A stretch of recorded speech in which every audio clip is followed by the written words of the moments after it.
Alright lads, I'm on the lookout for the next best of Ballon d'Or winning players to smack into our FPL teams. Welcome to the Game Week 6 Players to Watch. This is the series where I tickle some of your brain cells and bring to your attention some potential hidden gems that are racking up some much needed FPL points here and there that you could potentially sprinkle around your team. Well, last week I suggested some players to look at that instantly, straight away, returned to a hey, with the likes of Benjamin Chilwell and even Theo Walcott assisting. Wow, I'm good tonight. But also, out of all the Villa boys, I kind of said Barkley was probably the better option, and hey, what do you know? Bob's your uncle, I'm the best predictor ever, and he got the winning goal and all of the FPL points. So I'm just the best ever football scout to ever exist. So hashtag United, if you're looking for someone, I'm free, yeah? But moving straight to the Game Week 6 Players to watch list, players to keep an eye on. Starting with Ademola Lookman. Right, I know what you're thinking.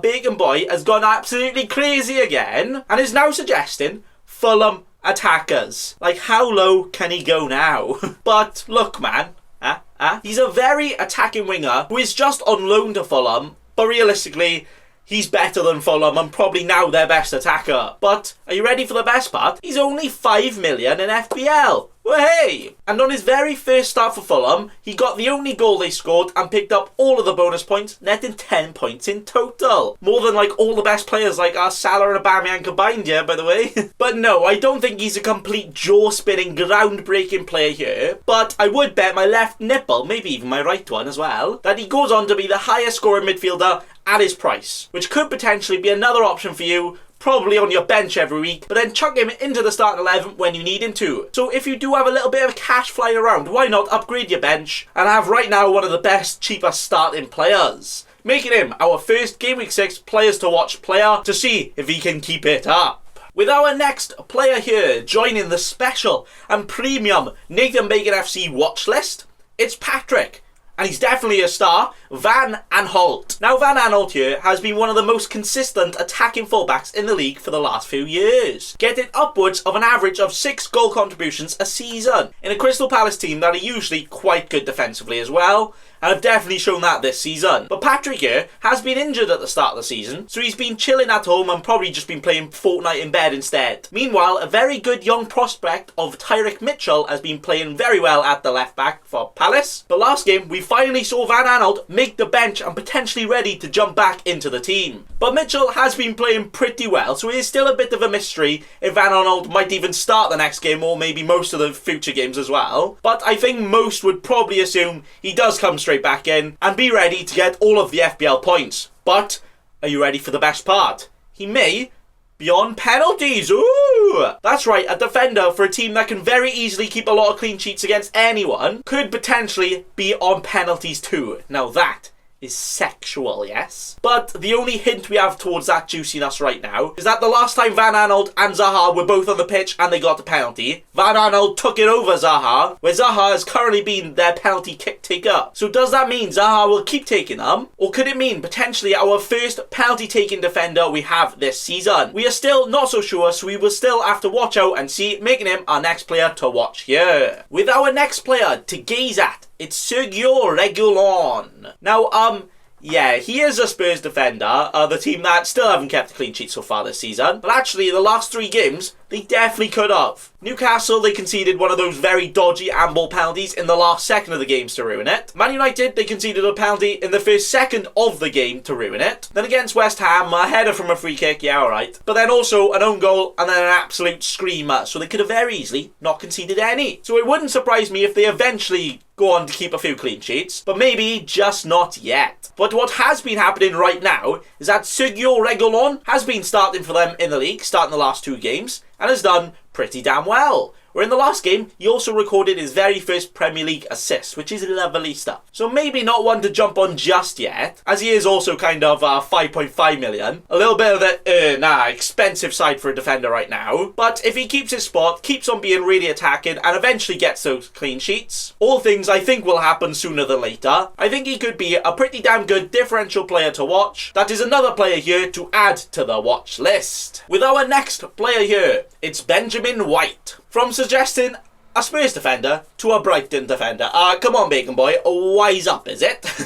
But let me tell you something, laddos. This 4.5 million defender here, for a Brighton team that don't keep a record-breaking amount of clean sheets, but will sprinkle them in here and there, played in midfield in his last game. Ooh! Lord Lundstrom who? Yeah, exactly. Now, I don't expect White to play in midfield all the time, and maybe never again. But if he can play there every now and again, whilst potentially getting an attacking return from it as well, such as this week where in midfield he took a whole one shot, oh yes, essential right, but surely that is better than a normal 4.5 million defender who potentially might never be attacking, where especially in FPL, goals from defenders is literally the ultimate jackpot. But no, I don't think he is an amazing get him in right now choice, but if something like this becomes a regular occurrence, then he's definitely not a bad shout, eh? Making White the next Benjamin on the watch list this week. Yeah. With next, it's a player that might be, 5th choice striker for his team. But don't worry, he's out on loan, so it's all good. It's Michy Batshuayi. Now, you might think I'm batch crazy to suggest him, but in the last game, the first game he's actually started for Palace this season, he got an assist and also got a goal, but that was flagged offside. So he could have very easily scored all of the FPL points that game. Now, he's not usually a guaranteed starter, but right now, the second best Ayew brother, Jordan Ayew, has been confirmed to have COVID. First, get well soon, lad. But that also could mean Michy here could potentially start the next few games, where in his next game, in Game Week 6, he plays Fulham next.